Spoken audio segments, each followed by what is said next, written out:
వాళ్ళంటే గుంటూరు వాళ్ళు వేస్తారు, నువ్వెందుకు అంత సృష్టించుంటారా?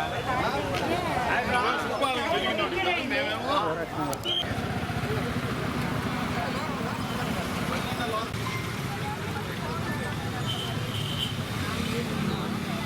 ఏర్పాట్లు బాగానే ఉన్నాయి సార్. కాకపోతే నేను జస్ట్ 10 మినిట్స్ అవుతుంది, చాలా క్యూ ఉంది. మధ్యాహ్నం 12 గంటలకు అట్లా వద్దాంలే అని వెళ్తున్నా. లోకలేనండి నేను.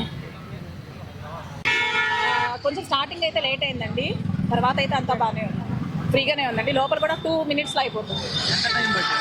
2 మినిట్స్ అండి. నేనైతే వెయిట్ చేయడానికి 2 అవర్స్ వెయిట్ చేశానండి. ఇప్పుడైతే స్పీడ్గానే అయిపోతుంది. స్టార్టింగ్ కొంచెం లేట్ అయింది, ఇప్పుడైతే స్పీడ్గానే అయిపోతుంది.